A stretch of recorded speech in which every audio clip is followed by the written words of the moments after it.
के ऊपर जो भी संवर्धेंस की लाइन लगेगी उन मौके के ऊपर विदिन मौके पर मुड्डियां लगा के आपको आइडेंटिफाइड कर देंगे, जिसकी वजह से किसी के मन में एक क्रांति नहीं हो कि कहां कहां पानी जाएगा। अभी 5 ही गांव के अंतर्गत जिसके अंदर से इन पे जो भूमि प्रभावित होगी उसमें से केवल 5 ही गांव हैं। हाँ, अगर इतना छोटा बनाने पे प्रभावित से मतलब जमीन जाएगी, उनकी कोई आबादी नहीं आएगी।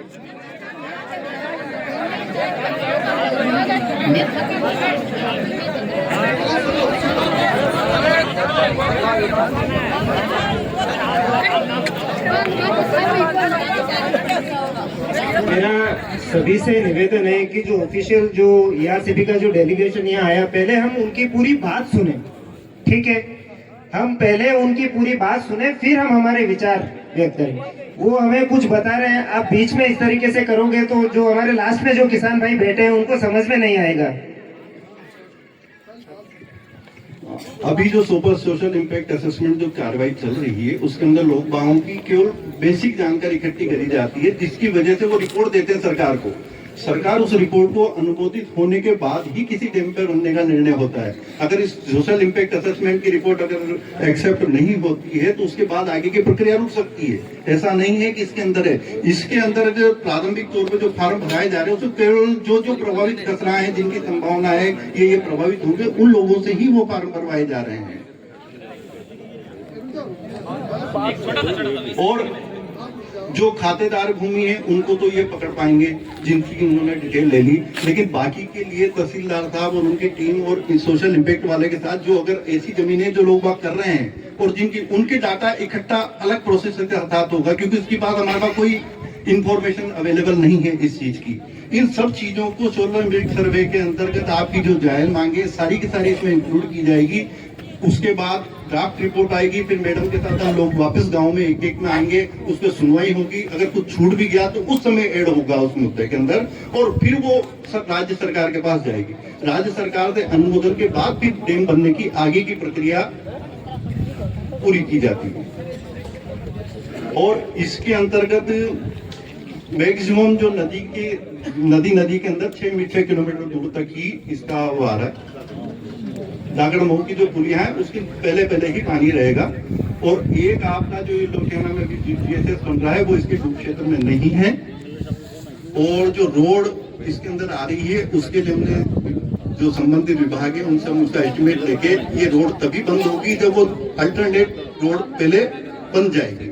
उसकी प्रक्रिया हमने शुरू कर दी। केवल एक ही नहीं, पीएचडी की भी लाइनें हैं, पावर हाउस की भी लाइनें हैं, पावर ग्रिड की भी लाइनें हैं, इनका भी सबका निराकरण किया जाएगा पहले।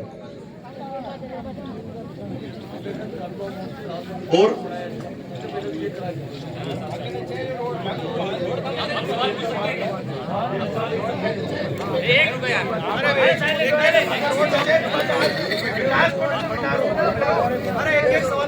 आपने बोला कि सोशल असेसमेंट सर्वे अगर एक्सेप्ट होता है तो ही बांध बनेगा।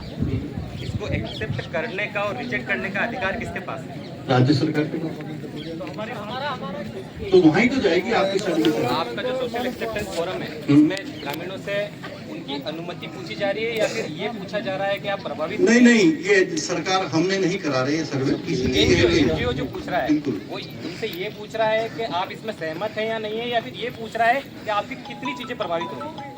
सब चीज जो भी वो अपना व्यू देना चाहते हैं, मैं कह रहा हूँ मैं नहीं देना चाहता, मैं देना चाहता हूँ, जो भी अगर वो अपनी तरफ से बताना चाहते सभी डिटेल इंक्लूड की जाएगी। तो अगर सोशल असेसमेंट फोरम के जो रिपोर्ट्स हैं जिसको सबमिट, अगर उसमें ये लिख दिया जाता है क्या कि ये बांध नहीं बनने दिया जाए, जिससे समाज का अधिकतर वर्ग प्रभावित हो रहा है और ये बांध जनता के हित में नहीं है, ये देखो निर्णय राज्य सरकार के, मैं इसके अंदर निर्णय देने की स्थिति में नहीं हूँ। मेरी बात सुनिए ना। हाँ। तो वो निर्णय लिया जा चुका है बांध बनने का या अभी नहीं लिया जा चुका?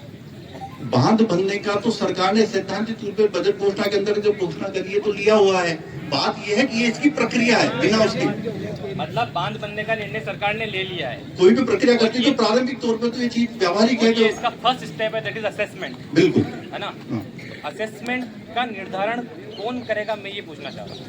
ये सारी यहाँ से डाटा कलेक्ट करके रिपोर्ट बनेगी, ड्राफ्ट रिपोर्ट एक बार बनेगी, उसके बाद एसडीएम मैडम और एडीएम साहब के नेतृत्व में हर गांव में वापस सुनवाई होगी इस रिपोर्ट के ऊपर। जो रिपोर्ट बना के सरकार गवर्नमेंट को सबमिट करेगी उसके ऊपर, फिर उसके अनुमोदन के बाद ऊपर सरकार को पेश होगी। इसी बेस पर आखिरी सवाल, क्या इस प्रोसेस में जनता की हाँ या ना की कोई वैल्यू है या नहीं?